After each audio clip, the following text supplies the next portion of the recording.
True crime drama, documentaries, or shows based on certain disturbing real-life events seem to be Netflix's favorite genre of late, and the recently released Monsters, the Lyle and Erik Menendez story adds one more to their list. This is the second installment of the Monster Anthology series, which impressed with Dahmer earlier, and is now back with another high-profile case that rocked the nation during the 90s. The infamous brutal killing of their parents by the Menendez brothers has been a heavily debated topic, and the show dares to take on the controversial case. In this video, we will look into a few inaccuracies in the Netflix series that caught our attention, and we will also provide you with a quick glimpse into the current status of the Menendez brothers. Before we go into our explanation, we have a very small request. If you like our content, please support us by subscribing to our channel. This is a small click for you, but for us, it means a lot. Thank you. Let's begin. I'm gonna need you to walk me through what happened.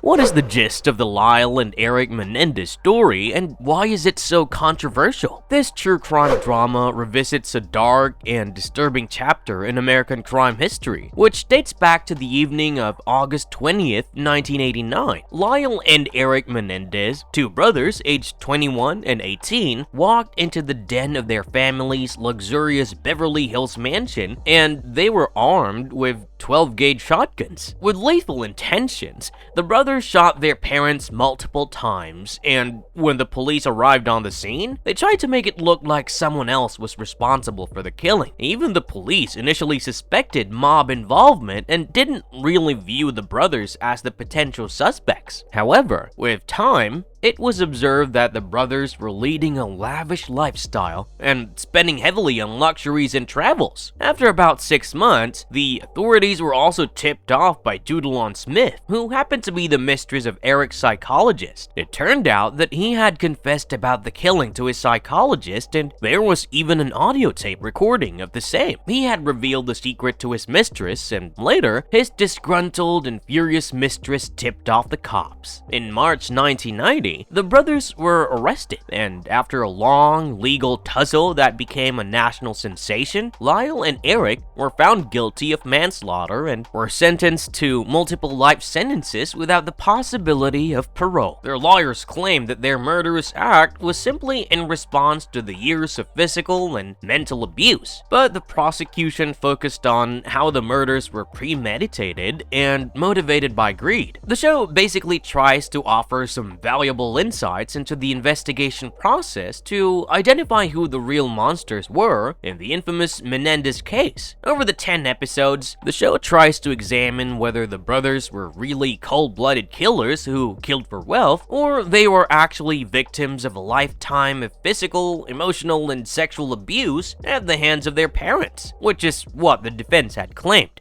How does the show differ from the real-life events? To be fair, it is not the duty of shows based on real-life events to mirror every single aspect of the case and replicate the exact incident as it happened. However, for a case as sensationalized as this one, the Netflix series could have gone ahead with a more accurate narrative. Here are some of the major differences that caught our eye, and maybe it would have been fairer to those involved in the case if it was an accurate depiction.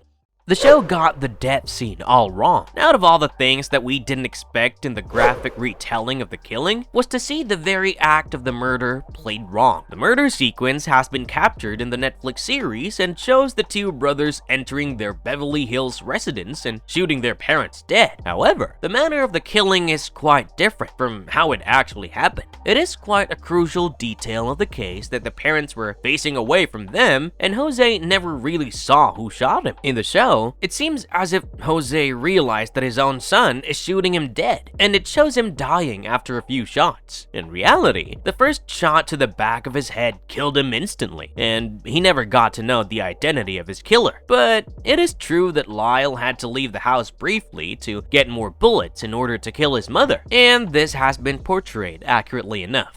The show skips on the controversy surrounding Dr. Ozil's tapes. Erik's psychologist, Dr. Ozil, turned out to play a decisive role in determining the verdict of the case and also in getting the brothers arrested in the first place. Erik had confessed about the killing, but there was a patient-doctor code that could not be violated. Unfortunately, his mistress ended up spilling the beans after their breakup, and it ended up being a huge controversy with time. Many were against the idea of approving the use of the tapes in Dr. Ozil's possession as admissible evidence, while others found it to be the perfect tool to hold the brothers accountable. Finally, the California Supreme Court reached the decision that the tapes would be used as evidence, but not before a long-drawn debate in court. This entire controversial saga and the extensive debates in the courtroom regarding the tapes have been avoided in the show, marking a major difference from reality.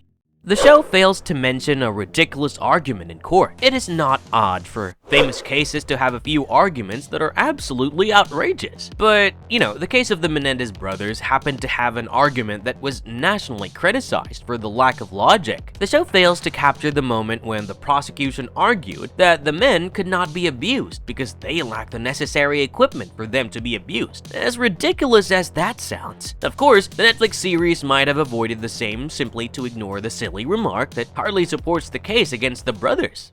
How different was the portrayal of the second trial? After the first trial was telecast on national television, the judge ordered for a closed-door second trial, the details of which are not available because of the lack of coverage. However, there is a major change in the show when it comes to the reason behind the final verdict. As we have already discussed, the brothers were found guilty of first-degree murder and they were given life imprisonment without the chance of parole. The show indicates that the brothers were not given a death penalty because the charges of abuse were also taken into consideration by the jury. But that was not the case in reality. It is believed that their claims of being abuse victims were never considered in the slightest during the final verdict of the case. In fact, the only reason that the brothers escaped life imprisonment was that there were no previous criminal records against them. Did the show go too easy on Jose? We don't know for sure if this can be considered as a major difference because the show does claim that we will never really know what actually happened in the family. However, there are many who have spoken up about how the dark side of the murdered father, Jose, was hardly touched upon in the show. We do see him presented as what you would call a toxic father, insulting and demeaning his sons publicly and, not offering enough emotions and love. But it is a far cry from the allegations of sexual abuse. The brothers stand by their statement even today, and we would have loved to see more of this in the show as well. How a recent revelation has strengthened the case of Lyle and Erik. The brothers getting a parole might still be a distant dream, but after years of inactivity, something rather interesting has come up in the recent past. Last year, the brothers filed documents and sought a new hearing based on some newly discovered evidence. This seems to suggest that their father was indeed a molester with a history of abuse. He even forced himself on a boy band member, Roy Rosello, and Rosello alleged that he was drugged and sexually abused by Jose Menendez when he visited his residence at the age of 14. If proven true, this might open up the doors on the allegations and claims of Lyle and Erik. And given that they have already served over 2 decades, there might be a scope for a reprieve. But it only hurts when it disobeys. Where are Erik and Lyle Menendez now? Currently, both Erik and Lyle Menendez are serving their life sentences at the R.J. Donovan Correctional Facility in San Diego, California. The brothers are still not eligible for parole, and since 2018, the brothers have been reunited after being in a separate prison for years. Of course, now the question is no longer about their involvement in the killing of their parents, because that is confirmed with due evidence and confessions. All people would want to know is if they acted in fear and self-defense after enduring a lifetime of abuse, and whether they deserve some compassion and mercy after so many years in jail. Do let us know in the comments below about your thoughts on the entire incident, and also tell us if you like the Netflix series and their portrayal of the disturbing murders that rocked the nation. And if you liked our content, don't forget to leave a like and subscribe to us if you haven't already. Have a good one and be safe. Thanks everyone.